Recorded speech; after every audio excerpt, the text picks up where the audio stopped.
go hide in the loft.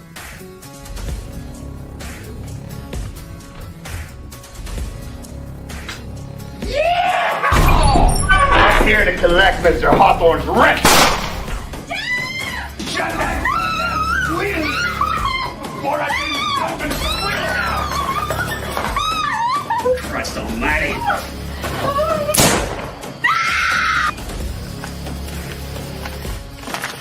Johnny Fletcher busted into a farmhouse and property cleanup. You bring me back that stuff to false.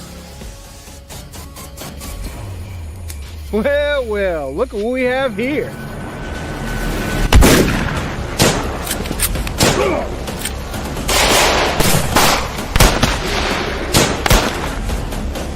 Please don't kill me.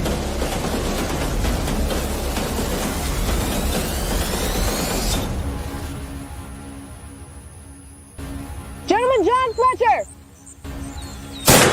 Damn it!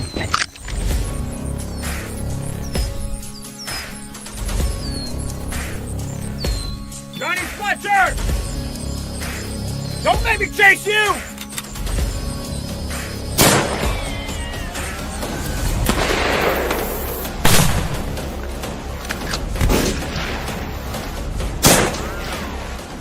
I didn't kill nobody. I didn't murder that family. That don't break me down to me. You're a bounty hunter. You're a wanted man. Here.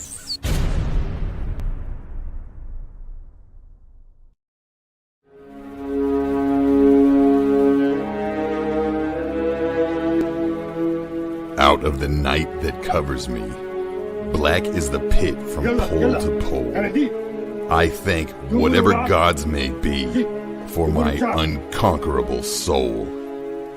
In the fell clutch of circumstance, I have not winced nor cried aloud.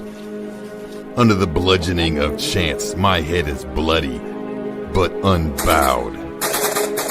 Beyond this place of wrath and tears looms but the horror of the shade. And yet the menace of the years finds, and shall find me, unafraid. It matters not how straight the gates, how charged the punishments the scroll. I am the master of my fate. I am the captain of my soul.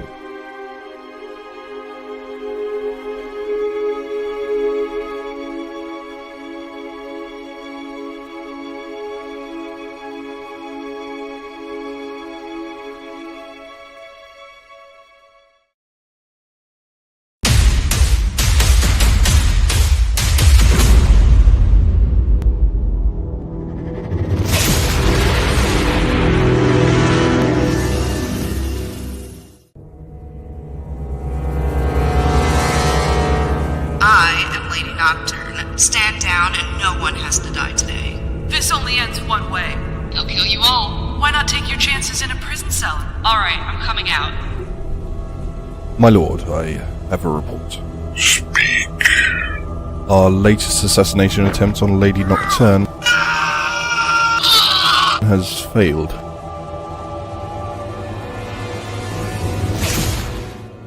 I can see stronger measures are needed. Begin phase 2.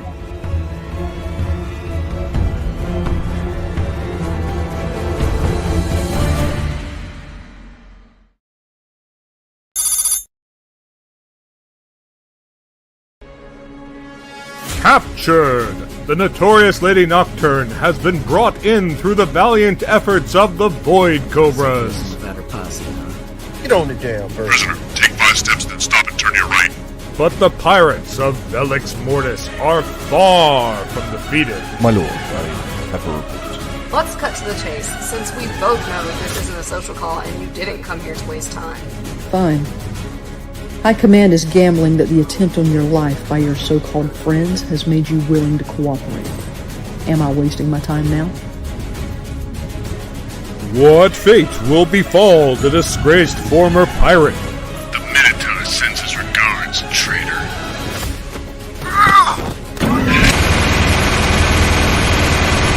What does your High Command want, and what are they offering in return? High Command wants many things, but it wants to show a good faith first.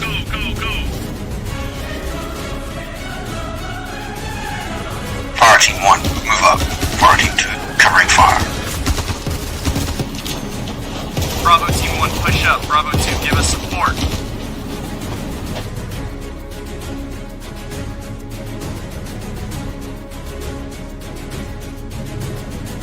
What next for now infamous mercenaries, the Void Cobras?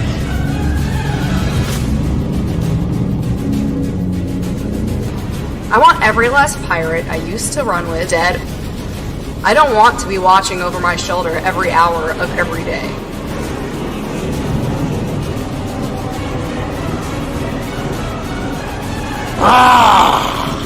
Now you die! Will the Void Cobras become targets of Lady Nocturne's former pirate comrades? Attention, crash override. This is Freighter Ebony Hawk. My ship just lost all power and thrust. We're going down. Mayday, mayday, mayday. There truly is no honor among thieves. You rabble will turn on each other at the slightest provocation. Okay, fine. Moving past you. Find out on the next episode of Star Citizen Nocturne.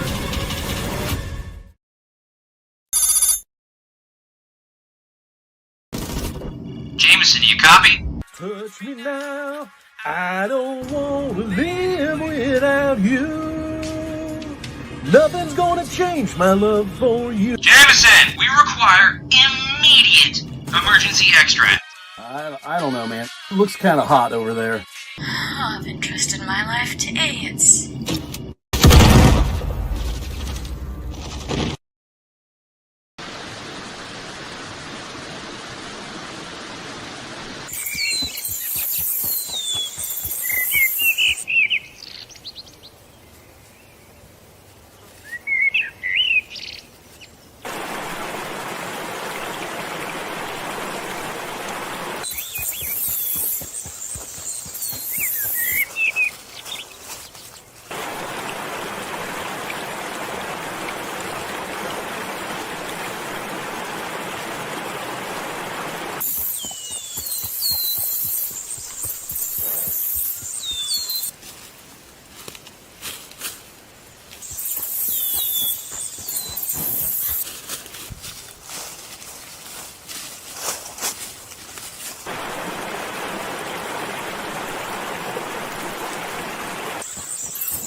Okay, got it working, Sarge. Alright, Corporal. Good work. Follow me! Y'all remember what Sarge said? Stay together, keep comms clear, and heads on the swivel. Clear. Okay, we're gonna secure it, then sweep the entire ship for survival.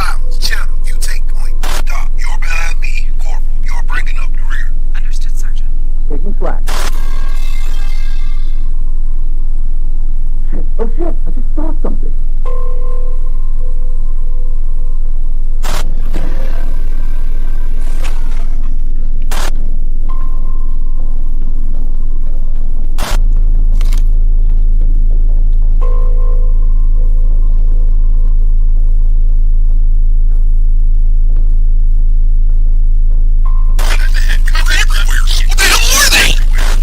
Oh my god! Get the hell out of here! Get him off me! Get him off me! They're getting in my armor! Ah!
I got into collecting bounties when a gang of bandits bushwhacked my wife, my best friend Coyote, and me. Meet the Jones brothers. Take a look at the situation in which you find yourself. That's Joshua. It's gonna have real bad. What's the Indian word for Next to him is Rufus the Doofus. Heck, I don't know. You're just trying to make me look dumb. All right, I want to Next see to rifles him is on the Lyman. ground. Remember those faces. And 6. You'll see him again. 8 hands praising Jesus. The other ones, well, ain't no use in introducing. They're all dead. Run!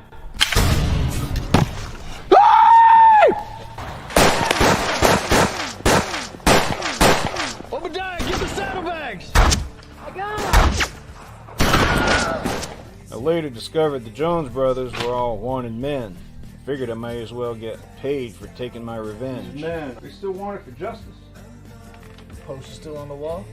So I hunted down the ones we didn't kill. Lyman, he sang like a bird. Rufus and Joshua were smuggling contraband down the river. Always to the same spot. I found a nice perch on a bluff above the river where I knew they would eventually be.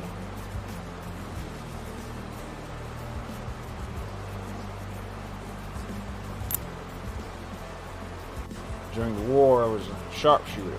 Coyote's Whitworth came in handy.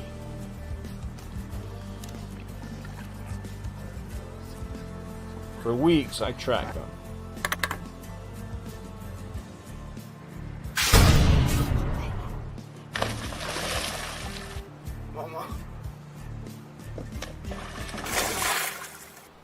Then I killed them.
If you like our content, we'd appreciate if you'd like, subscribe, and get notifications. Help us extend our reach by sharing our video content. And if you want to help us beat the algorithm, also leave us a comment on some of our videos.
Oh yeah, it's Taco Tuesday.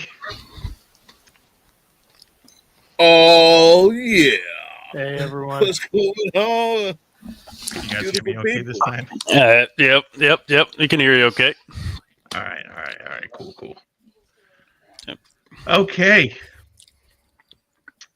So, what's going how was on, everyone's weekend?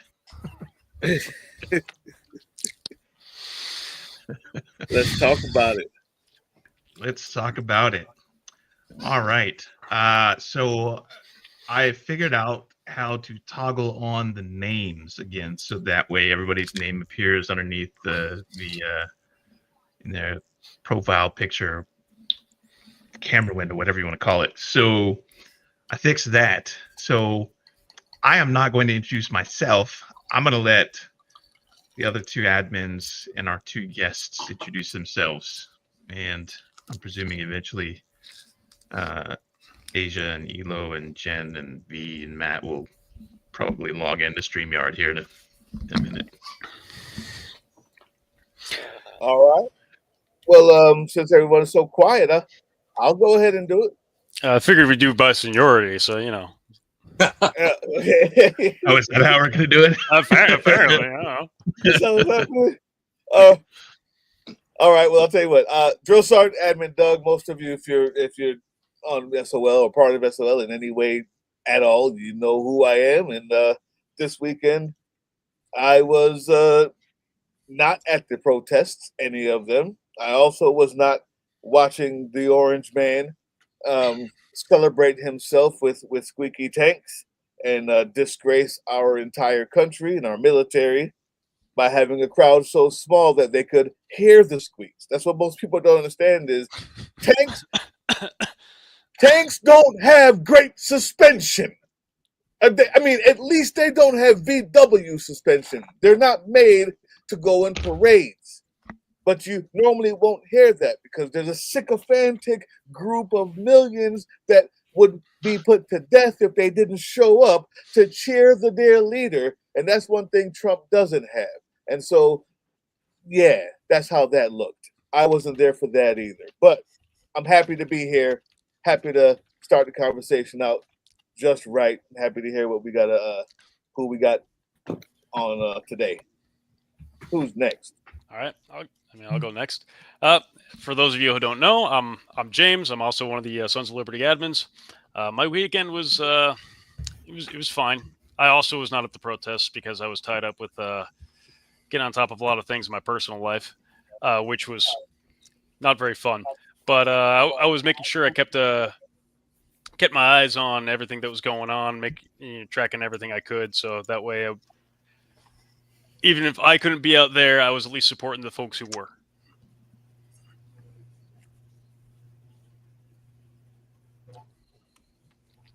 So who's next? And then I'll jump in. Ken Harbaugh, Valor Media. My I don't know how many times I've been on with you guys, but I always look forward to it. I was covering the protests remotely and just so moved by what I saw, especially the split screen with the Trump birthday parade.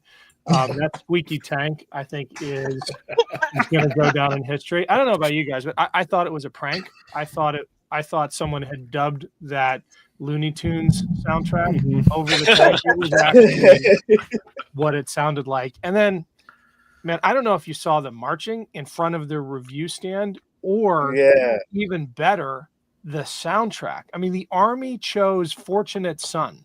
Right. They chose a protest anthem about a little rich kid who avoided the draft. One of the lyrics from that song is, and when the band plays Hail to the Chief, they point the cannon at you.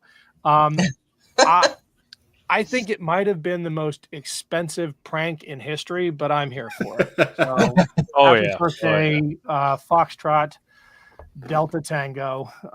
The vets will know what that means. Let's see more of that, more of the split screen. No kings versus a pathetic would-be tyrant and his own army mocking him. Jesus. Well, especially as he moves forward with what looks like plans to get us involved with that army in Iran. Indeed. Guess he thinks we're batting cleanup for the Israelis today. I mean, he's pretty sure we're over there. Military seems to think that we're moving things and pre-staging, but we don't have anything over the top of Iran at this particular second. But he owns the airspace, so he's willing to tell you on True Social all about it. It's the best place to get your updates direct from the front. True Social, of course. Yeah, of course. That's where I go for all my minute by minute from draft dodging wannabe. Definitely. True Social told me to put on this shirt today.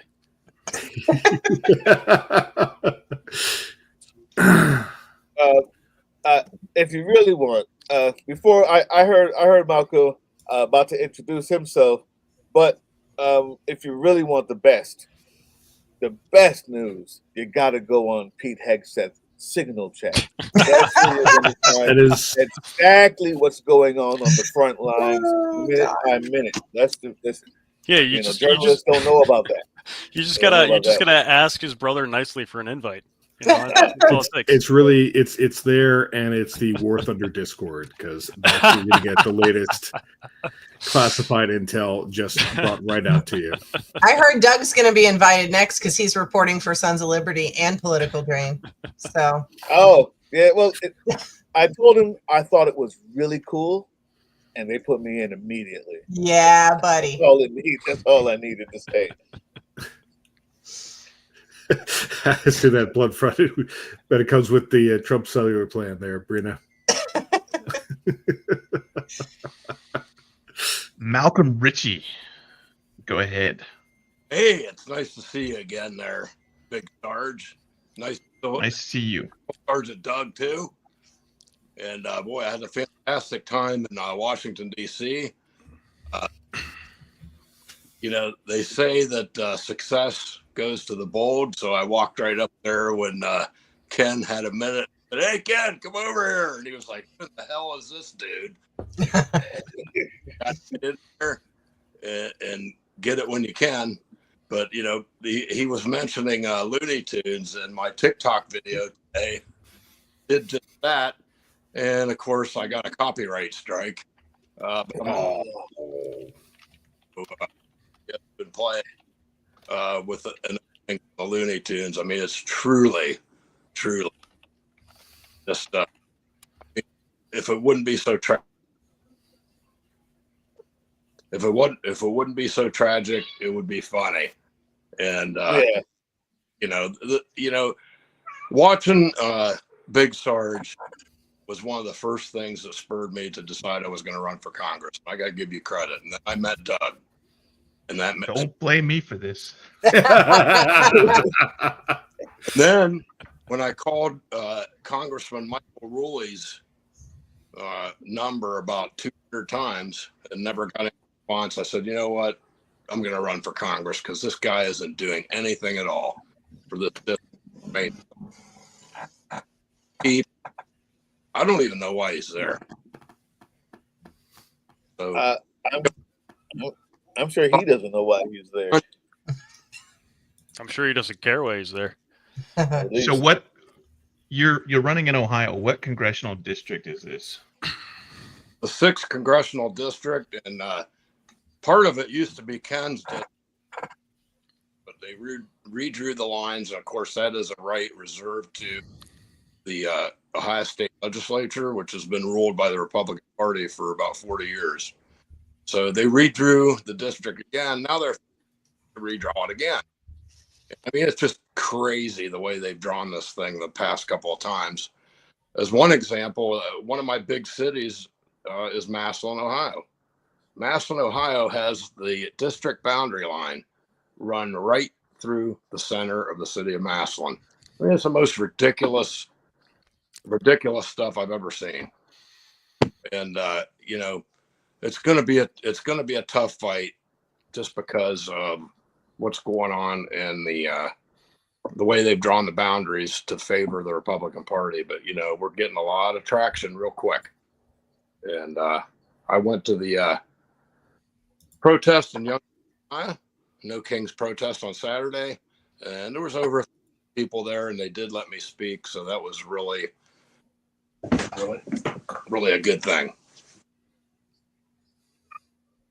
So I'm from Youngstown, in case nobody knew that. I was born in St. East in Youngstown.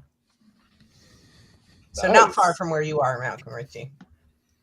Well, better check something. Uh-oh, he heard I was from Youngstown. He decided he better leave. Yeah, he said, oops. He said, peace out. He's holding it against me. Somebody came to the door.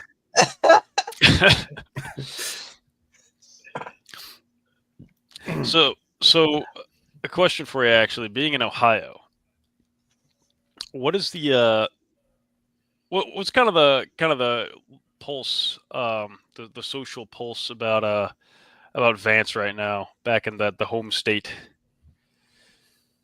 I haven't really that.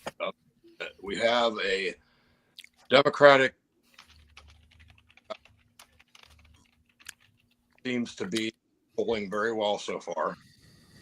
We've been to several of her events, and actually she didn't even talk to me. She just talked to my wife. But, you know, as far as J.D. Vance, I've really heard very little at all from anybody about J.D. Vance. I just don't know what to say about that. Oh, man, it's fair. I feel like the fact that you haven't heard much is kind of a little telling in and of itself. Look, the guy isn't from Ohio, right? That's just an opportunistic footprint.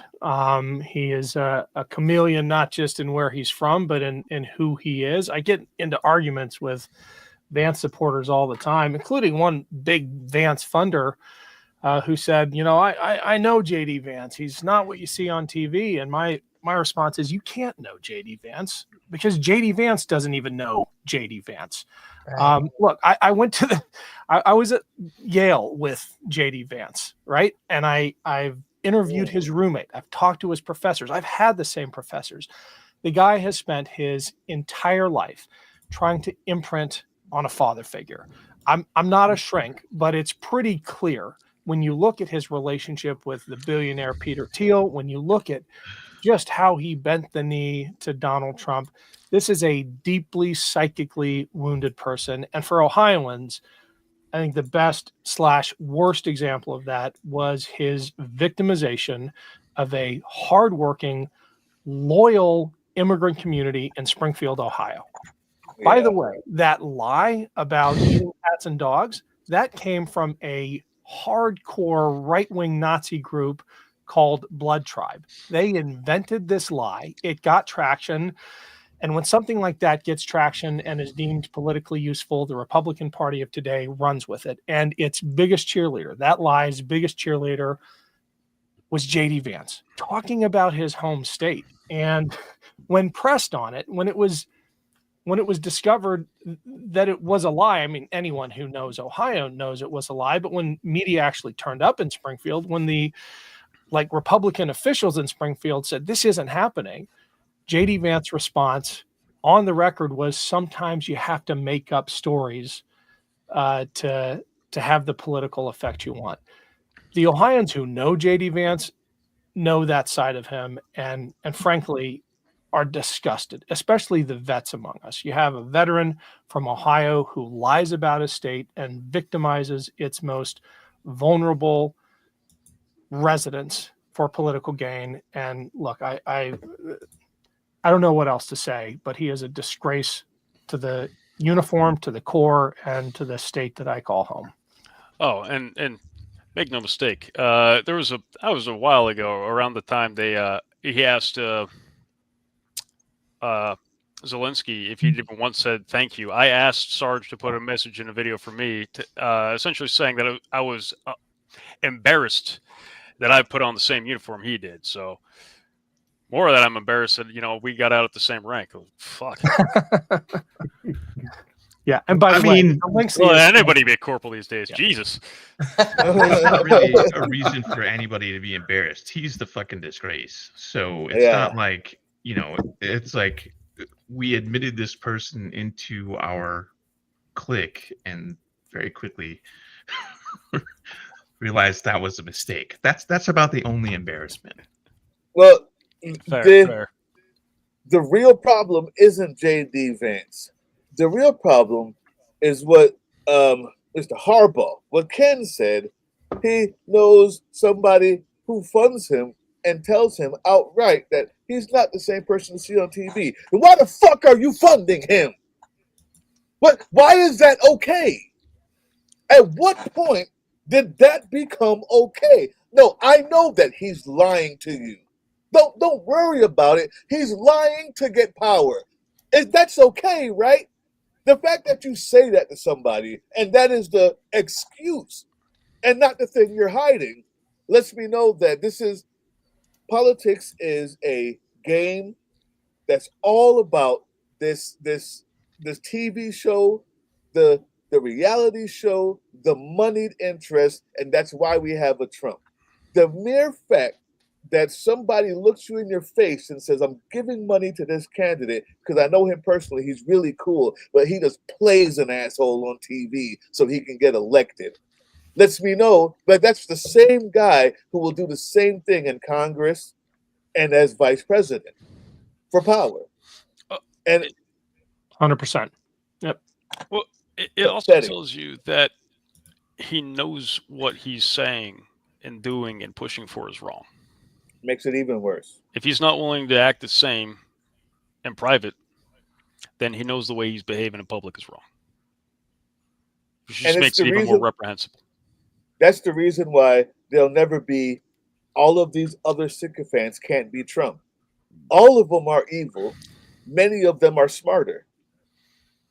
Trump is actually a dullard, an actual stupid third-grade reader that is still stuck in his preteen years, getting rejected by women and his parents.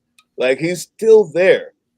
And unless you're actually there, people know you're lying to them. People know you're playing this game so that you can make money with the dear leader. Like, it's something that you can't fake. And all the rest of them are faking it. And Trump, they found that actual regressed, I don't know what to call, I mean, just a worm of a person that actually has a narcissism, actually thinks that he deserves the presidency.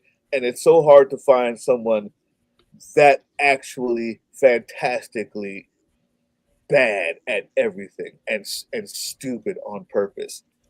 And they found him. He's just the luckiest person on earth. All the evil people are using him, and the smarter people than him are using him. And when he's gone, rest assured, they can't pick up that mantle, right? Like, I heard someone talking about while the Elon beef was happening that, oh well, maybe they're trying to get Trump down and have J.D. Vance be president, and that'd be worse because he's smarter than him. And I'm like, yeah, that's not what they want. The minute that they don't have the actual real thing, who knows where they're going to go? But it's not going to be where Elon's expects it to be, number one. And they won't have his back. This guy cannot just say that. He can't just say they're eating the cats and dogs if it's not for a Trump behind him. Right? None of these people can get away with that because it's not real. They're not really that. Not to mention as well that if you don't have Trump at the hub of this weird power dichotomy between some of the absolute worst people to be in power possible, that you don't have the current freedom that they have to pull and do their own little things. Because you had, say, J.D. Vance in as president, I don't think he would allow, say, Stephen Miller to just run his own policy. I mean, we may have been paying attention to the No Kings protest, but you may also seen Trump first reverse course on his immigration policy, and then within 24 hours, that's reversed too, because he's not driving. It's whoever whispers in his ear the loudest and the last is where that policy goes. I don't even know if he remembers reversing it over the weekend. I don't think he's there enough to. And if you take that out, you're going to see a struggle for all these different factions that are currently trying to push their agenda within the Trump sphere. Now, they align on a number of things, don't get me wrong, but there's definitely a number of things that they don't. And whoever gets to the top of that garbage heap is going to dictate what that policy is. And you're not going to see it rubber banding all over the place like it does with Trump. And I very much doubt that, well, rubber banding isn't good for us either, but I very much doubt that them being focused on objectives is going to be a good thing for this country. I got a question for Lieutenant Colonel, retired. I don't think we said that Lieutenant Colonel retired Malcolm Ritchie. Ken just reminded me that whole line about the cats and dogs and the whole racist thing, the Nazis that were there, or the KKK. I think you said neo-Nazi group. Ohio, especially in the 6th district, is extremely hard to win for a Democrat. Maybe not anymore. There's no such thing as extremely hard anymore, because the people Trump has ruined the Republican Party. But with that type of fervor for the right, we'll just call it that, for right-wing ideas, how can you not do what Vance did? How can you be the progressive, the on point, the person that I've happened to come to know you as, which I'm sure everyone else will during this time, and not, when you get in front of the camera, have to play a role or a game in order to get those people that far right to fall in, right? How do you avoid that? Well, it's not going to be a game for this office, based on everything that I've been taught since childhood about the country. And this is going to be a dog-eat-dog race to go through for me. I don't even want to do this. There's no ego involved here. I am doing this because I think that it is critical for a better life for my 3 grandchildren that I try to do this. I mean, it's going to be brutal just through the primary.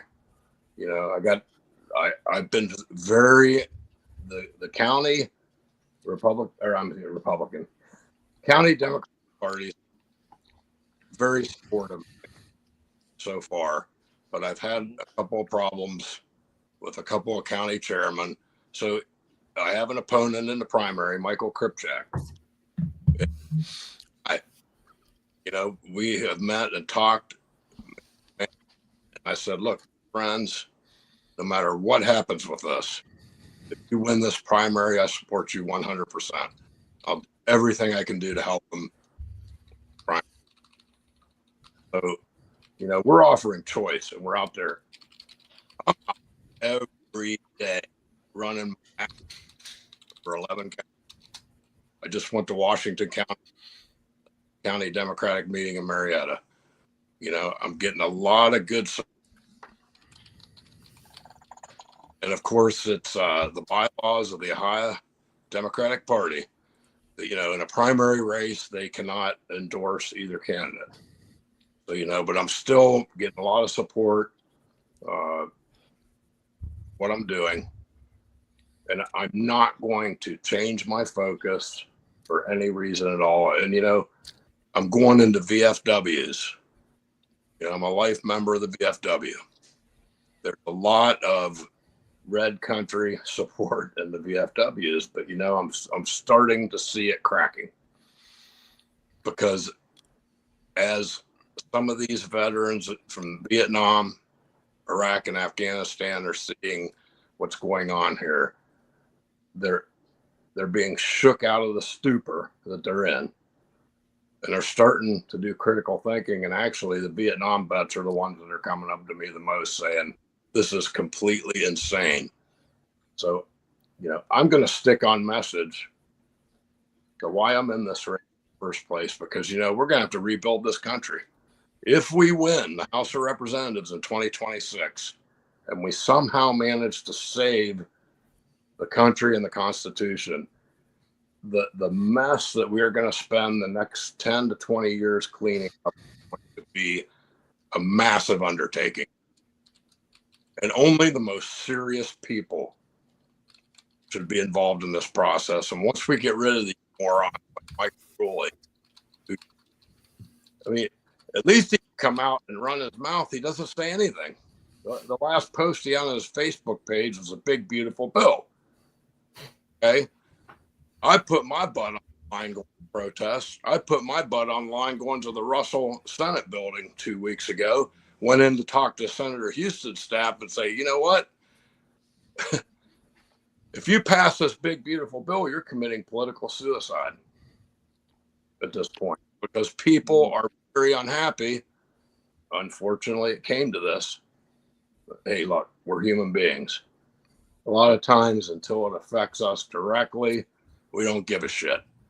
I'm going to tell you what, working class people in this Ohio, the stuff is starting to affect, they're starting to come out. The die-hard fanatics on the right are never going to come around, but there's still 10-15% of them that are doubts, and they're starting to rethink their position.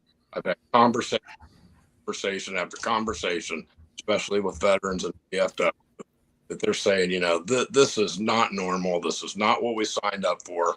We certainly don't want to go to war with Iran, okay, for one thing. And we certainly see that, I call it as I see it, the dictator of the United States has become extremely unstable. He's got his finger on the nuclear trigger, and I'm not the only one thinking this way. So I just have to stick on message.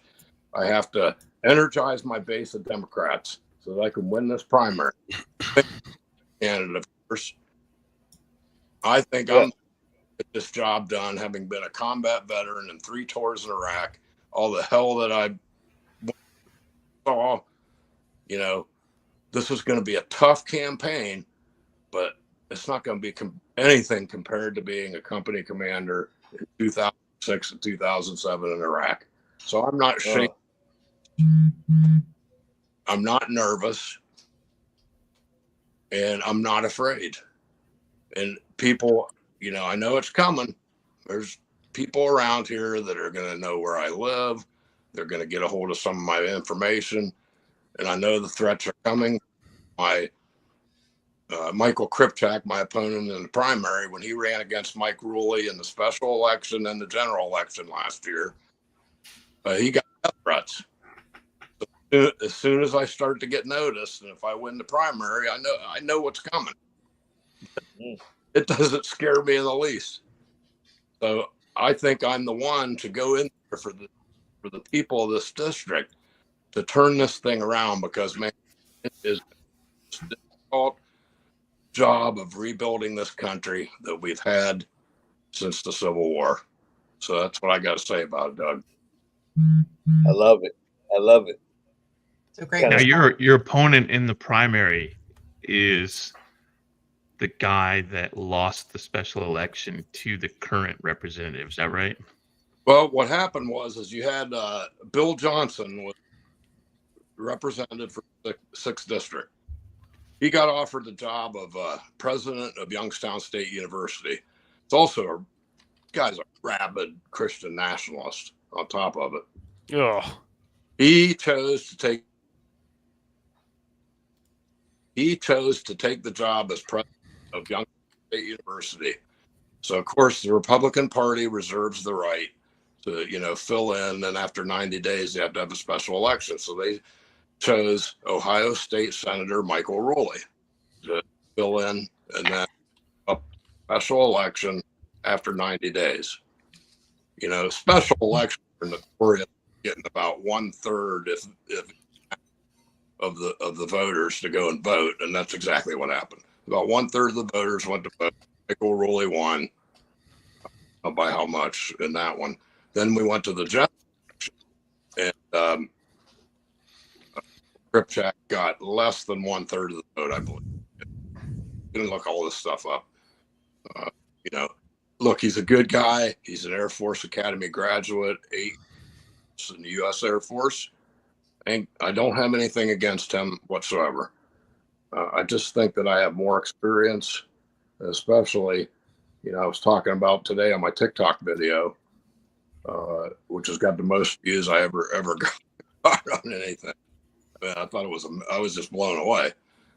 My last job before I retired, I worked at Central Command Headquarters, CENTCOM. I worked for General Mattis' staff. I worked in the Interagency Action Group as a civil operations plan.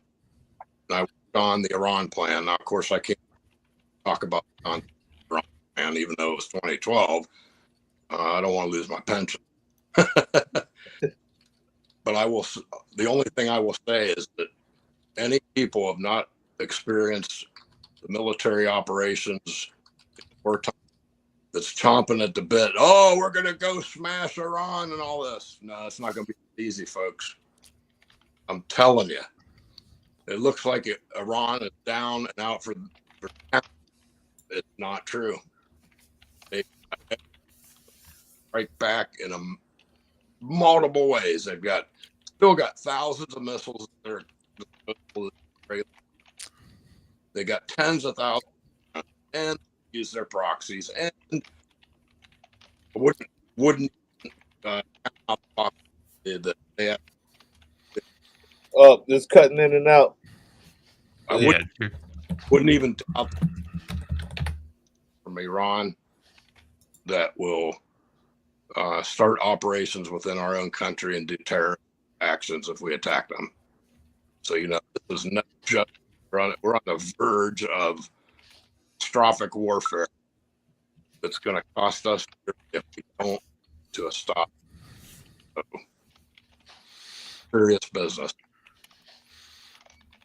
Wow. I'm about to have a big storm breaking loose here, but I wanted to find out from all y'all, that especially those that have served in the Middle East, which I think is pretty much everybody here, right? Except not me, obviously.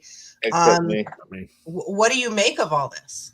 I mean, especially considering your specialties. Which part? Well, there's so many components to this. There is, but I mean, especially coming from your own specific specialties, like, do you have any, knowledge, any experience about all of this, or?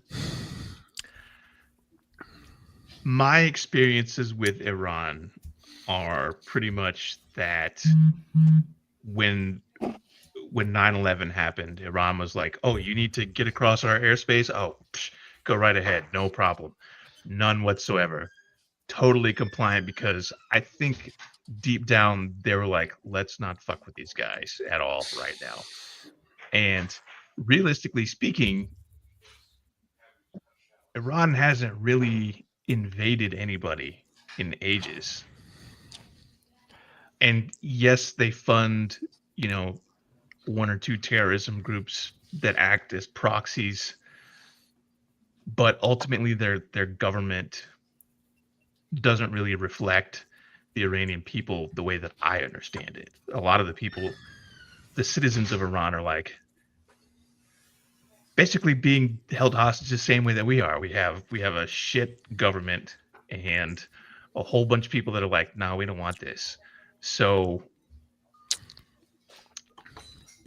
meanwhile, Israel has attacked how many countries now? Not even counting Palestine. I mean, Well, in I what think time it's- span are we talking? In the last year, or like just overall? Pick one. I mean, so let's see: Pakistan, Iran, and then they. Saudi Oh, yeah, I Arabia, saw that. Egypt, Don't forget right? Lebanon. Arabia, Lebanon, yeah. Lebanon. This is going to galvanize the Middle Did East. they attack Jordan? Yes. Okay, all right, yeah. I mean, not this year. No, not recently, but At some point, yes. Yes, they did. Why is this? Why? Why are they doing this? I mean, why? Hold on. I'll tell you why. My dog is asking for attention, so I figured I'd show Is him it off a the chat. hamburger? It's a son. It's a stuffed son. It's his favorite toy. But I figured if he was here, I should show off my dog. We all love James's dog. Everybody worship James's dog. Yeah, Max is a good boy. He's an idiot, but anyway. So carry on. Sorry. The Epstein Files. You've seen that movie, Wag the Dog? Who's wagging the dog? I have Wagging it not. pretty hard. I have not seen that movie. 100%. So wag the dog is a term that essentially means manufacture a crisis to divert attention from somebody else. Remember the scene in The Wizard of Oz where he's like, "Pay no attention to that man behind the curtain." He's doing all this stuff with things. That's wag the dog. Okay. I don't know why. That's just what it is. And then there was a movie called Wag the Dog that came out. It was kind of It was over the top, and conspiracy more. It was a kind of a criticism of the Iraq War. So, that's where we're at right now. We need to manufacture a crisis. They're not falling for the shit in LA. They're not falling for the protesters standing on sidewalks, not standing in the streets. This is the last thing that they could really do. They can't. The president can't declare war. Let me rephrase that. Technically, the president can't declare war. That's the job of Congress. But we've seen how that shit goes. But what the president can do is up to about 90 days can use troops at his discretion in operations other than war without the need of Congress. So I guess we'll see how this is going to play out, but I don't. So I have two big things. One is kind of, my perspective on why we might get involved at all is pretty much the same, right? It's a distraction. I mean, this is a classic fascist move, right?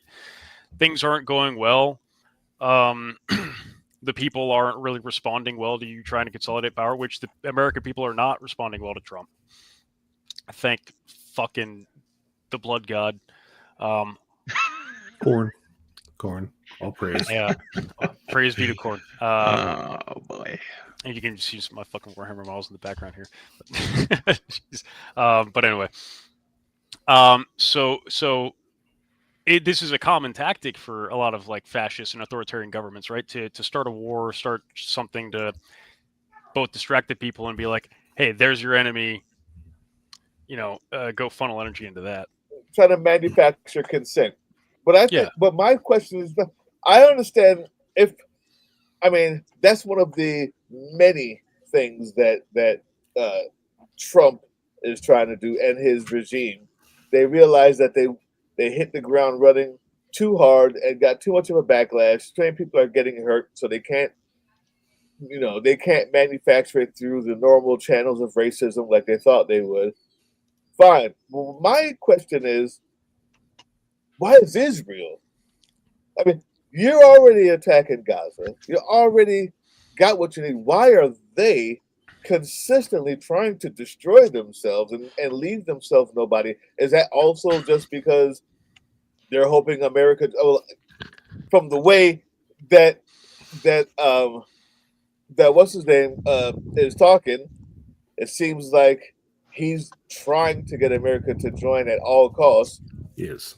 But what's the benefit of them attacking 5 different countries in the span of 6 months? So It keeps Bibi out of As long jail. as Well, I also It have keeps them out of right. jail. I have a theory about how All it the might crisis benefit them keeps going. strategically, actually, even as well, because one of the things we have to bear in mind is Iran. They state sponsor insurgent organizations. One of the biggest ones is, as I recall, Hezbollah. Right? Hezbollah does they do regularly have some conflict with Israel, right? They're a regular player in they skirmish with all sorts of polities in the region. Hell, when I was in Jordan, I was like an hour away from being activated to and being sat on a freaking border post where where United States Marines had regular border skirmishes with Hezbollah, right? So Hezbollah having somewhat of an involvement in trying to interfere with the Gazan genocide is, I think, the strategic angle for Netanyahu pushing for a regime change in Iran. It's also, I think, probably the major concern is like Iran. In conventional warfare, since my understanding is Iran doesn't really have a lot to reach out and touch us They don't. especially. They might, and they can, in a limited and not necessarily effective capacity, reach out and touch Israel.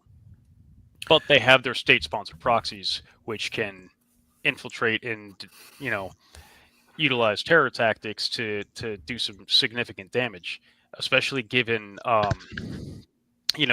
like developments in drone warfare and infiltration warfare that we've seen coming out of Ukraine recently. There's a lot of potential for them to use their proxies to do a lot of damage. And I think that's probably the biggest concern.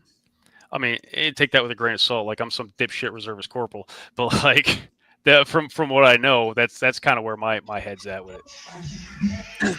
I think also, if you look at like you were saying with the peace in Ukraine, is that Iran has been developing their drone program through combat in Ukraine, because they're supplying the Russians with a lot of those same drones. They're learning lessons just like the Ukrainians are. I personally, I don't know a lot about like battle training and all that stuff. I'm real skeptical of both Trump and Netanyahu. I think that their stars are aligned, their goals are aligned. All they want is to maintain power.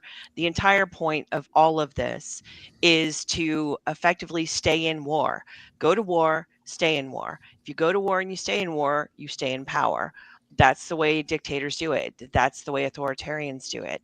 And effectively, that's the way that I think that Netanyahu sees that he can stay in power, period. That to me, that's the entire point. And I agree. I can agree with that. I'd like to ask Ken what his analysis of Netanyahu's right now. Well, let me first respond to the drone thing, because I've been on the receiving end of that fairly recently, and I will tell you, I've felt what it's like when a Shahed drone hits, and it bears reminding folks that these are not sophisticated weapons. They're mass produced by the tens of thousands so that they can terrorize civilian targets. Right, the ones that I've seen land in Ukraine, and I've seen it with my own eyes, have hit apartment buildings.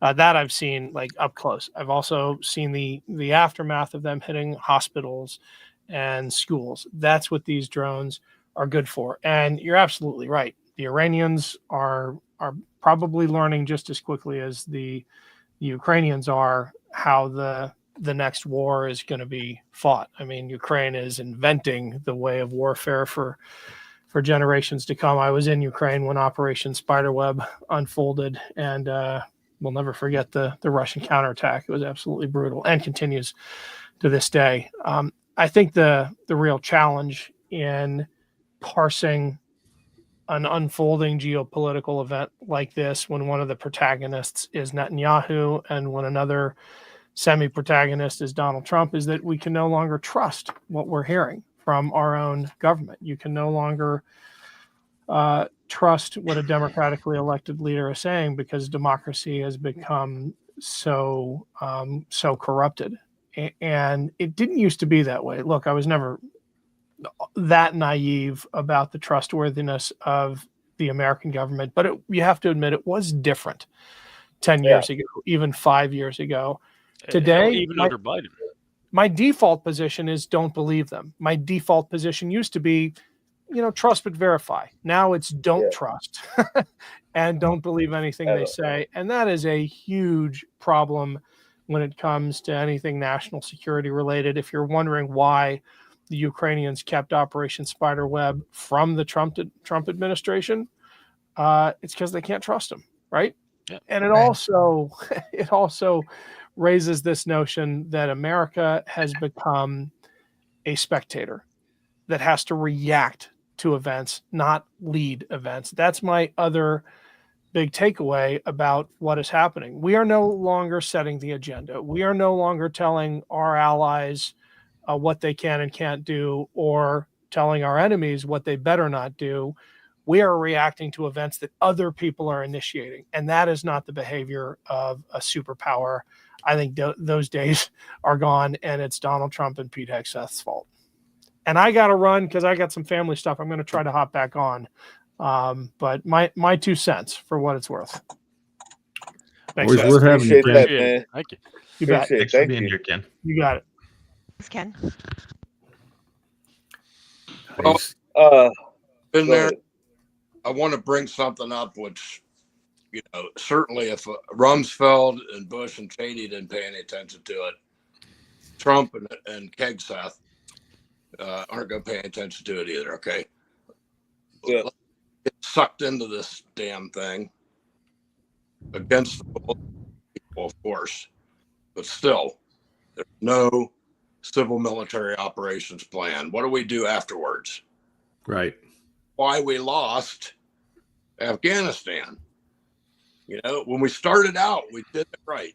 When we started out, we did special forces, civil affairs, psychological operations, special operations stuff, working with the different tribal leaders in Afghanistan that were opposed to the Taliban. We had an SF captain on horseback. That was the thing. Living with them, eating their food, getting to know their families, unconventional warfare. But you know what? The military-industrial complex hates unconventional warfare. You know why? Because it doesn't make enough money. Yep. It doesn't make enough. And what do we do? We bomb the shit out of Iran, support Israel. Then what are we going to do? They have no freaking. They have no idea what to do. No idea. No plan. Try it like in Iraq, and it's going to be 10 times worse. Or like as Aja says, the plan is just stay in war. Just constantly, it's always war. War as long as you live. So that I seem to remember another be world greeted leader. as liberators. I seem to remember another world leader who started a lot of wars, and his son got his fucking head cut off. Oh, wait, who's Louis this? the 15th. Yeah, Louis the 15th. Well, here's the problem, and it's a pretty big contributor to why the French started cutting heads off. Yeah. And you know, it didn't. Guess who? Did it also didn't work out for Hitler? You know, like history is full of examples of people who try to go into perpetual war, and it gets them fucking killed. Well, if I could jump in here real quick. Sorry if I'm being so aggressive. I respect Do it. No, go for it. Go for it. Absolutely. If I'm talking too much, talk over me. It's fine. The hope, Used to it. the hope that we're trying to solve this politically. You know, let's be honest with each other. We all know it. We're on the verge of potentially a global conflict, and we're on the verge of civil war in this country.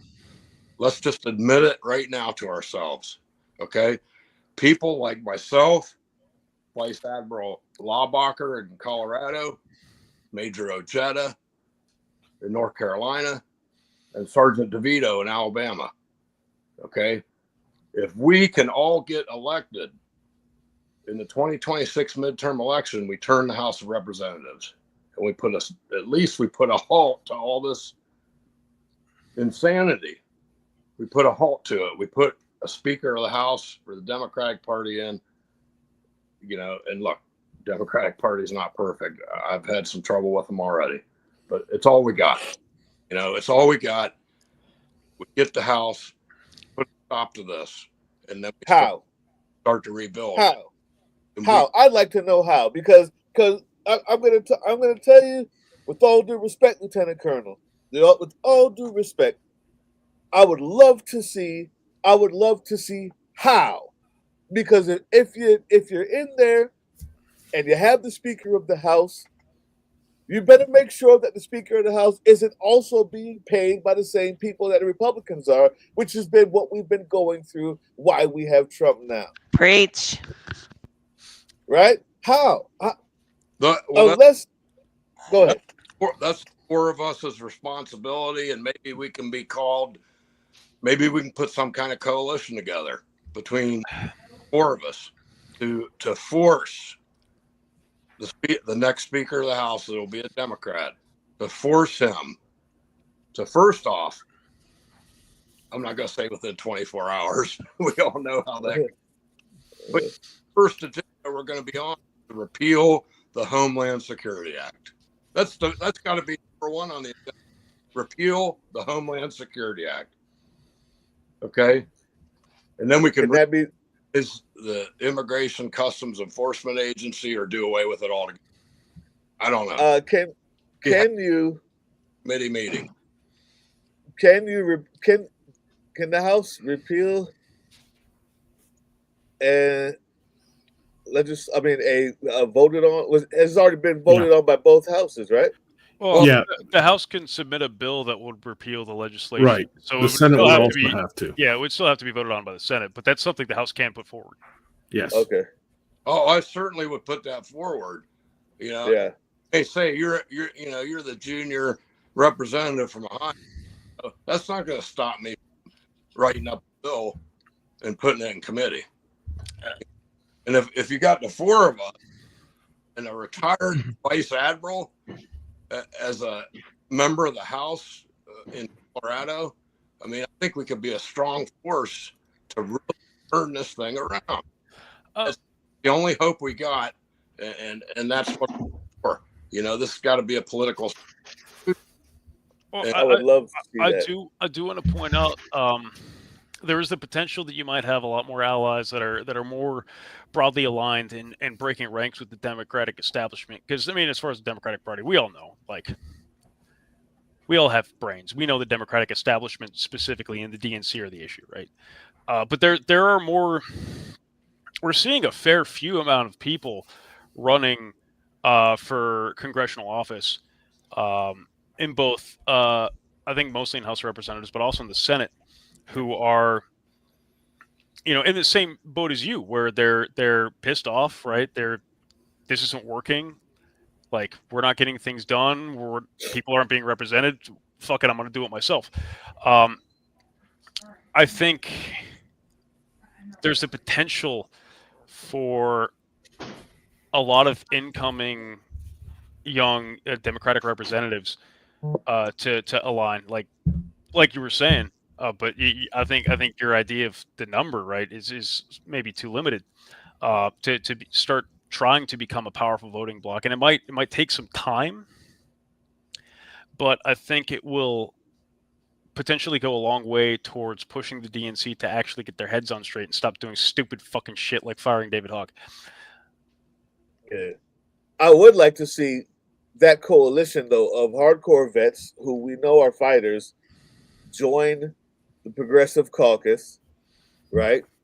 The Justice Democrats, Yeah, and show solidarity there. I think the problem, my main question of why simply is the reason why I asked it is because it seems like no matter how much we had, like when Obama had 60 plus votes in the House, the Senate, and the presidency, instead of going for a single payer, he went for an old Republican bill. Even to this day, while and I'm not saying that I'm not glad that millions of people now have health insurance that didn't before because of the uh, the Care Act.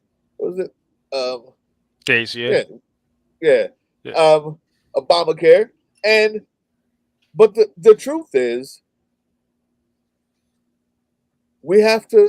I need to know how we're fighting for our when we get progressives in there, we get you in there and Ojeda in there, and you already have the AOCs and all of it, and the Katie Porters. Was she lost? I don't know, but I hope she didn't lose. She's still there, right?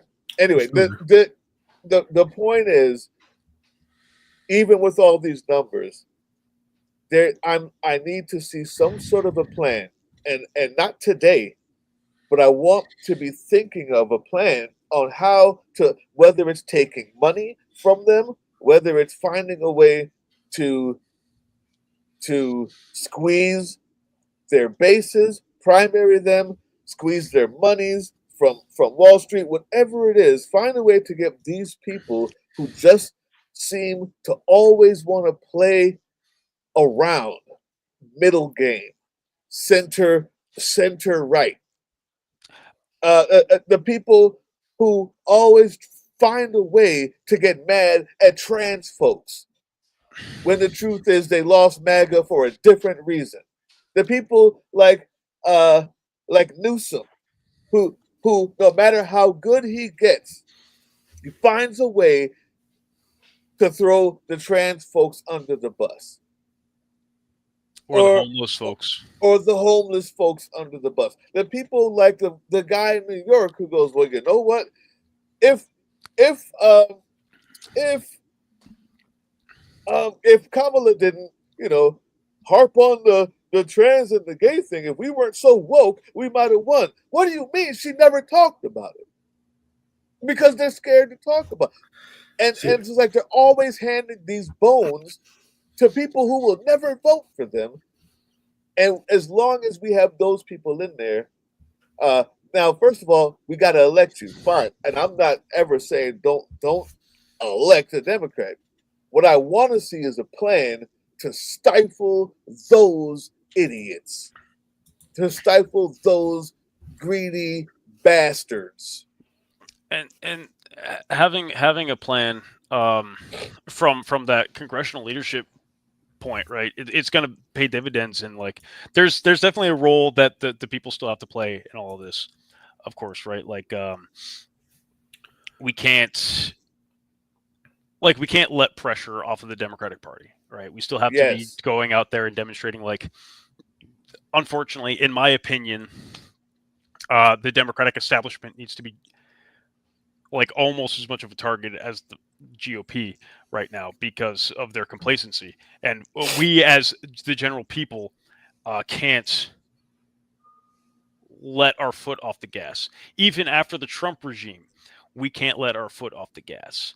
I think even part of how we got here in the first place was people on the left not actually continuing to push and protest and be active in terms of progressive policy and trying to push the Democrats to do things like support trans rights and everything like that. But I think, where I agree with Doug here is that folks like you, Lieutenant Colonel, you have a unique ability to work with other more progressive folks to help develop plans to disrupt the Democratic establishment, and that's going to be something a lot of people are going to be looking for from you, that leadership from you to help guide us into how we can help do that. I do want to play devil's advocate here a bit, and that one thing that we cannot let ourselves be trapped into is the unicorn paradigm, where we're right. This guy sucks, this guy sucks, this guy sucks. We're waiting around for Superman to land from Krypton that's going to magically be a perfect candidate on every single possible thing and everything we want. And the reality is that everybody is inherently flawed, that even the best candidates are going to have things that maybe we don't agree on one particular thing. Maybe we don't have this or that, but they're going to be a hell of a lot better than Trumpism, all the shit show going on. So I do support pushing the DNC to embody more of the actual liberal ideals that we are asking for. Absolutely. I'm just saying that we can't just cut off everyone if we can't just all stay home if all the candidates on the ballot are not the perfect lineup of people that we want. We may disagree with them on a particular issue. We may have to make some compromises in that regard. Now, I certainly don't like that idea at all, but I'm also a realist. And a lot of these races are not swinging by huge margins. They're swinging by pretty small margins. Margins that, a little bit of, them calling in bomb threats to voting centers and enough propaganda on Facebook to make people want to stay home. They don't have to promote their guy. They just got to make you not be perfectly happy with yours. And I do want to be clear. Nothing I said is something that I intend to advocate for not voting, to only voting for a perfect candidate. I mean, I fucking hated Kamala Harris, right? I still voted for her, right? Like, I'm very, very passionate about specifically what's going on in Gaza. I still voted for Harris, right? I mean, I live in Pennsylvania. Shapiro's really, really bad about specifically that issue. If he's running against a Republican, I'm gonna vote for Shapiro. Hell, I even saw somebody on another YouTube comment on another creator video earlier today that I, against my better judgment, responded to, talking about how it's better to not engage in presidential elections because nobody's like, there's no way to vote against imperialism. And I was like, yeah, that really worked out. For you? Yeah, it's like going for you. That's pretty much my response. It's like, yeah, I think we should probably just vote for the person who's less shitty because, as we can see from the last 6 months, your idea doesn't fucking work. Yeah. But I just want to be clear that I 100% agree with you there, Matt. Is purity testing is shooting us in the foot. Anybody who's actively standing up to fascism right now, that's where our bar needs to be. And from there, right, like if we agree with them on whatever, we can put pressure on them through demonstration, through political activism to try to push them whichever way we want, right? I mean, I use the example of David Hogg. I'm very angry that he got ousted from the DNC, but I mean, there's things I disagree with him on. Like, I disagree with him on especially gun control issues, but like, he's still somebody who I think the Democratic Party needs, and still somebody who I think, especially my generation, being in my, oh God, I'm in my now. I like that. Needs as representation for my generation as well. Yeah. So. And to speak to your thoughts on Gaza, like whatever faults Harris has, I mean, there was the Israelis just shot up a bunch of people today, 50 plus dead, 200 wounded. Yeah, that Trump's made always going to Trump. be worse. It's going to be worse with Trump. Of course, it's going to be worse with Trump. And it's not just the fact that it's going to be worse. It's the fact that the systems that we have to prevent or to provide checks and balances against or to remove somebody are being eroded. Right. So it's not just the whole ideological or party purity thing. It's the lack of action or the direct action against the one candidate that's going to beat the quote unquote bad guy that allows the bad guy to get in and say, you know what? Now I'm in. I'm like a insist. You're never going to get rid of me. No amount of surgery. I'm going to be here, and now I'm going to undermine everything. And that was the danger. And people who were like, Kamala Harris didn't say anything about Palestine. I'm not going to vote. Thanks. You fucked the rest of us. You fucked the whole planet, you fucking fucker. So there's one. I think there's one specific creator on YouTube who I think summed it up the best for me. I don't know if any of y'all follow Jessie Gender. If you don't, you should. I do. She's fucking phenomenal. Amazing creator. Great with all sorts of different topics, but especially with trans issues and everything. Star Trek, baby. Oh yeah, I know nothing about Star Trek, but everything I know about Star Trek I learned from Jessie Gender.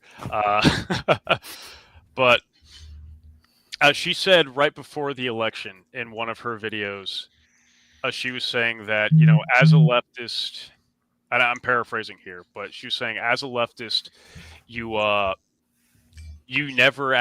nobody actually really represents what you want.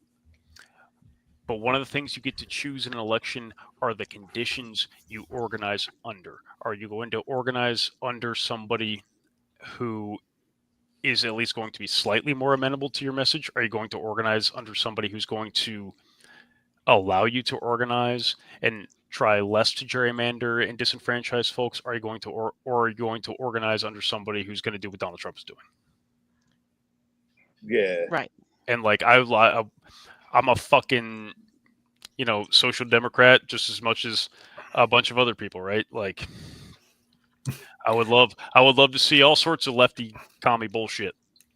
Though bring it on. At the same time, but like, no one hates leftists more than other leftists. Yeah, right. Like we eat our own. We eat our own for sport.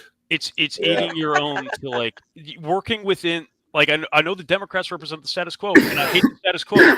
But working within this status quo is a lot fucking easier than working with the fucking full-on goddamn fascism. And it's so frustrating. It's still so frustrating. Yeah, it's crazy. Who would have fucking thought? Right? Yeah. It's crazy. It's crazy, and it's so frustrating to me that there's people that like this guy don't or still equivocate the two sides, or say like it's not worth it if they're not perfect or anything like that. Because it's whether intentionally or not. We got this guy holding up a book, a Mein Kampf book. I want to know why. What's going on? So do I. Talk to me. Know your enemy, dude. Either that, or we have a new guest that is unwanted. Yeah. Talk to me. Talk to me, Malcolm. What's that about? I'm picking up on what he's on what you're saying here, because it's like, look, when I finally get out there, people actually start listening to me in public, which is going to happen pretty soon. Okay, I'm going to carry that book with me, and I'm going to carry. I can't actually see what book that is. What's that? Common Sense. Common Sense. Oh, Thomas Paine. Love me some Thomas Paine. So, which guy do we want to continue to follow? I like it. That guy. Okay, I got you. Or do you want to make it? Okay. Make it real to them. This is what you're doing. I got a question for you though. I want to interject one thing. All right. So every year, every election, I volunteer and I go and I work the polls, and nothing out of you, Tim. Don't even say it. Don't even say it, Tim. Tim is dying to He say was the something. only I one know. taking it, by the way. His- I work at the polls with a book. yeah. Listen, With a all book right. and If you're a Everyone's cup gotta of have a gimmick. tea. like Everyone's gotta have you a know, don't get off my back. With a book and a cup of tea, you miscreants. All right. And notice I those sit two next sergeants to you, into. and I sit next to some amazing active Black women every single year in and year out. Okay. And what really pisses me off about my people on the left, I'm a leftist. All right. And whenever I get into arguments, I have a group that I founded years ago, and I get leftists come in there and they argue with me all the time about how, Kamala wasn't pure enough, and Obama wasn't pure enough, and Biden wasn't pure enough, and fucking A, none of them were. Okay. But then I go and I sit next to these women working at the at the polls on election day, and we sit there for 15 fucking hours, right? And we do our duty, and they do phone banking, and they do canvassing, and they do all of this work. And that is how you make change, through Yeah. slow incremental fucking change. And these I call them Instagram patriots. They're Instagram leftists. They want to do the little pose, and say, hey, I was at the protest. And it's like, bitch, where were you 5 years ago? Where were you 10 years ago? I don't want to Yep. hear it. All right. Yeah. Where were you when we were doing phone banking? Where were you when we were out? Where were you at the county commission meeting? Because I was sitting there by myself with my kid. All right. I didn't see you. It's so As a matter of true. fact, I didn't see anybody. Well, All right. So I don't want to fucking hear it from any of these leftists who sit there and they talk about, well, not pure enough. I bitch, get out there and do something about it.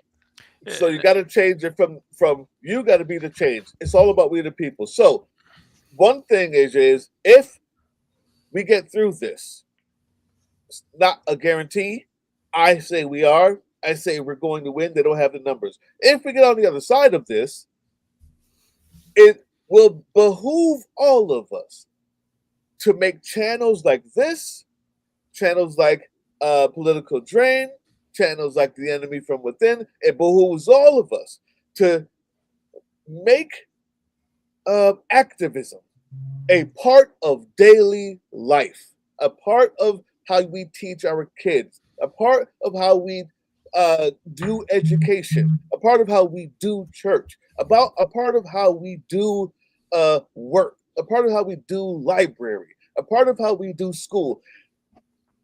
America, a democracy, it only works. We're finding out if at all times activism, doing something, calling somebody, working the poll, with or without panties. It's just whatever it is.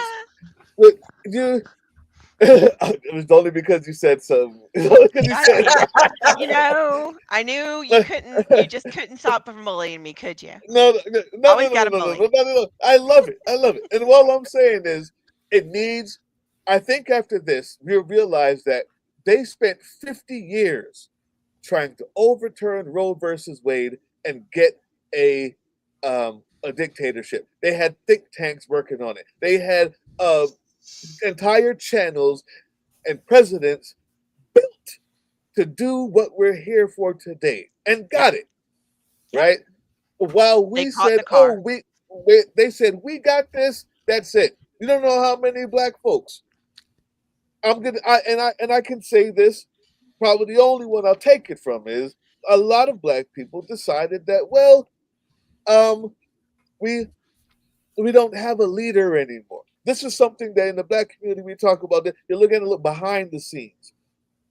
We were looking for another king, or we're we're wondering, should we fight this way or that way? Obama's not black enough. He didn't do enough for the black community. We have the FBAs, Foundational Black Americans, and they're telling us we forgot that every single day after King was assassinated, we should have been still in the streets, still working for the working people, still going for the working man's march, right? We should have still been going for the sanitary workers' march, and we should still be looking for the next people to march for, and the next people to march for, and the women's march, and then maybe for the Asians, and then maybe for, like, we kind of, as a country, was like, well, yeah, we're kind of liberal now. We'll just be good. And I think 100% Asia, the point is activism, community service, these types of things need to be something that is seen as a regular American thing. It needs to be a part of our everyday schooling, learning, living, churching, working, talking, being life. That's the only way we get to keep this thing for another 100, 200, 400 years. 100%. Surprising nobody, this leads me to a specific soapbox I have. Okay. This being my issues with Pride Month, actually. When the fuck did Pride stop being a goddamn protest, and who decided that was a good goddamn idea? Okay. Right. That's you. As a young queer individual, right? So a bisexual, gender fluid human being, it feels like, the LGBTQ plus community at one point decided, like, okay, we got the right to marry whoever the fuck we want, and we're done. Yep. And it's emblematic of what you're saying, right? Like, Pride never should have stopped being a protest because we never got where we needed to be. We never got to the point where these rights are guaranteed, where they're codified in legislation, where it's locked in 100%. There's no possible way somebody could take this shit away from us.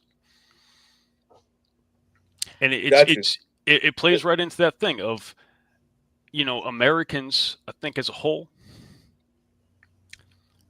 we get to this certain level and we get complacent and we forget this. We haven't done a good job of pushing ourselves. And I'm guilty of this too. I only started actually getting politically active. I mean, I've had these political beliefs for a while, but I only started actually getting politically active during the election. And afterwards. That's when a lot of people get politically active. But I want to give grace to our brothers and sisters in the working class.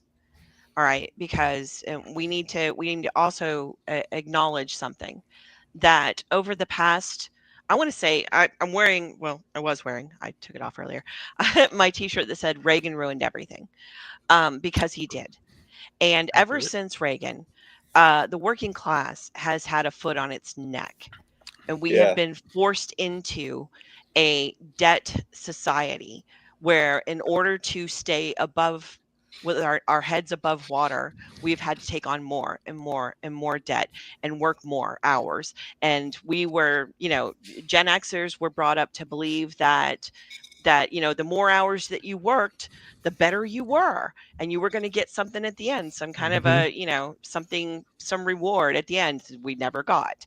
And the same thing, finally, the new generations are learning that's not the case. There's no reward at the end. And it's all just a ruse. We have been systematically, over the course of the past 50 years, the working class has been oppressed to the point where we don't have the cycles to be active. We don't have the cycles to be involved in our communities. We don't have the spare cycles to be able to do anything more than to work our asses off, come home, spend 5 minutes with our fucking kids, and go to sleep. Like, we're exhausted. Yeah. And having a clown in chief that just constantly, as what was it Steve Bannon says, fire hoses the public with constant deluge of drama is exhausting. We are exhausted. And that's why people don't feel like they can keep up with going into the streets. They can't keep up with, all the crap that's being pushed through the legislatures. They can't keep up with it because it's a lot. And there are people that are being paid a lot of money to make sure that we can't keep up with it, and it's obfuscated from us. So, there's got to be a better way of doing this. We've got to find some way to make it to where we can inform people, right, and get people to where they can contribute in some small way, and we can make those small ways all add up to something big. Oh, I want to take it back to Malcolm here while we have him here. Let me ask you a couple questions here. I want to know your idea on term limits. What do you think about term limits for Congress people and for senators? And then secondly, I think what goes to the conversation we've been having is what's your idea, plans or otherwise, for this money divide, the wealth gap that we have that is just constantly getting wider and wider, and the rich getting richer. Are we talking about are we talking about raising minimum wage, outlawing billionaires, period? Like those two things. Let me get your answer on the what's your idea on term limits, and next, how do we address this wealth gap between us so there aren't so many people who don't have a chance to be active in their community because they're literally coming home on the bus and the train and then waking up 3 hours later to go back again? Well, first of all, Doug and everyone else, I am open to looking at term limits, of course, but also on the other end of it, in the state of Ohio, we've had term limits for state legislature since the 1990s, I believe. We can all look up and see the exact date they passed that. Did it do any good? Actually, it didn't do any good because the Republicans, took control, have had total control of the Ohio state legislature for at least the last 20 years. So, yeah. I'm open to that, and I want to say there should be term limits of a certain extent. Maybe, a lot less time in the House of Representatives, the direct link to the people, and maybe give the United States Senate a little more time because that's the more professional body that has to deal with, a lot of the higher level issues, foreign relations from one of them, treaties, stuff like that. So I'm certainly open to it. As far as the wage gap, man, I certainly know that just like she talked about. And is that admin, Jen? It's admin Asia. Asia. Okay, I'm sorry. Admin Asia, I was listening to you very intently there. It's admin Asia. Asia, okay. I lived paycheck to paycheck most of my life, until very recently. I'm just fortunate that a pension from the Army Reserve and from railroad retirement. Prior to that, I was living paycheck to paycheck most of my life. And just like she said, God, there was times where I thought, gee, I can't get ahead no matter what I do, no matter how many hours I work. We had the Brotherhood of Locomotive Engineers at the railroad. I worked for like about 4 years. And then somehow they managed to throw the out, and that's a whole different story that I don't want to get into. That's my own company. But, what are we going to do with this? What are we going to do about AI? They're talking in the next 4 years, that, what is it? 40% of the labor force will be gone because it'll just all be done by robotics and AI and on and on. Well, it's just like I proposed one of our podcasts before. You know, we have to transition this military industrial complex economy of constant and never-ending war over to a national infrastructure building economy. When we put this forest fire out and we get rid of these people, we get rid of Trump, you know, we are going up with a program. And I mean, the new emerging technology is nuclear fusion power plants. And I know that's going to cause a lot of trouble with the left, but if you do the science, we're always saying, us progressives are always saying we believe in science. You know, nuclear fusion is completely different than nuclear fission power plants. We're going to have this technology to rebuild our electric grid. And like I said, finally catch up with Europe and Asia and institute a high-speed electrified rail transit system in the United States for both freight and passenger in the future. And that could offset at least for 20, 30, 40 years, because, you know, this is a constant battle, just like everything else with human beings. It's a constant battle. And if we could put out this forest fire that we're in first, and then come up with this way to transition to this new massive infrastructure rebuilding project, which, by the way, we can include defense contractors in doing that. You know, defense contractors can retool and, you know, build electric locomotives, you know, instead of building a B-2 nuclear capable bomber and capable of wiping out an entire country. So I mean, I like that because it also incentivizes the other people with the money that they want. Like, so you got nuclear contracts. Okay, what am I going to get out of this? Well, we're planning on putting you there too. But it sounds like you're talking about the New Deal. A new deal. Right?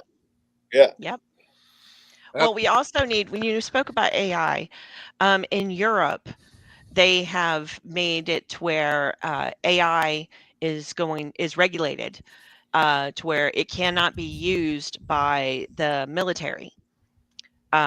So basically, so AI companies are kind of struggling because they can't implement AI in Europe the same way that they can implement it here in the US. And personally, I think that's kind of a good way to go. But here in the United States, with the big horrible bill, they were trying to slip in that we couldn't put any regulations on AI for 10 years after it had already like seeped into everything.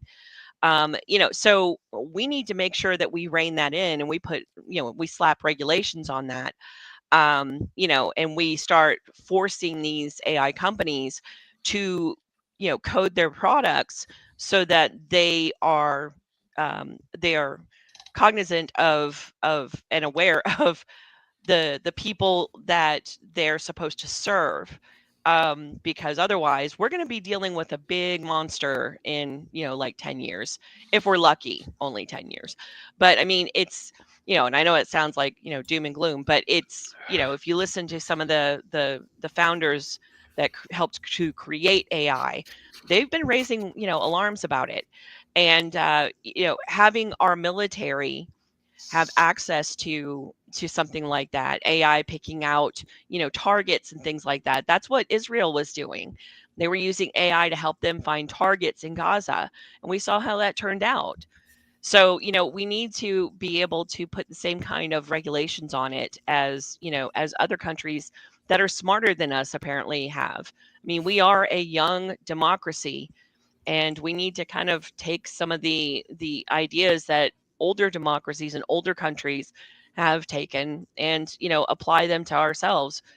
Stop being so full of hubris. Well, what's so embarrassing about that is we're the oldest democracy and we're the youngest country, but they all youngest got country, that's what I democracy meant. I'm sorry. after us. And many of them are doing it better, and some of them are failing as well. So it comes down to, I think, the way we approach civics, the way we approach what it takes to keep a democracy. America has been coddled.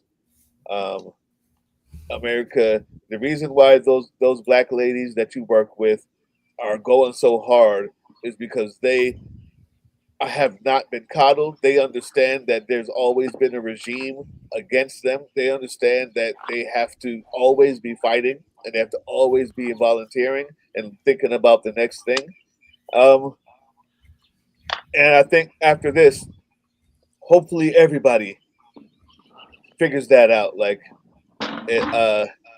it's only an election away or a Fox News report away from becoming what we see now, and we need to always be thinking civically. I'm gonna be back in about 5 minutes, guys. Hey, All right. Say it again. I wanted to add that the United States It's cut out. I can't hear you. You're cutting out again. Can you hear me? All right, now. How about now? All right, I can hear you. Tim, can you hear me? Yeah. The Russia has a military industrial complex, and so does China. So I mean, we always have to be on guard for that too. But I wanted, and as we get, as I brought it up, Tim had to say about, us unilaterally, saying we're not going to use AI, military, as an intelligence NCO, that China restrain them. Wonder to hear what kind of comment. You're saying that China and the rest of them aren't going to be restraining themselves. So, that's what you're saying? Because it kind of was cut in and out, but I think I got the gist of it. Yeah, I was asking Tim to comment on that. Oh, Tim.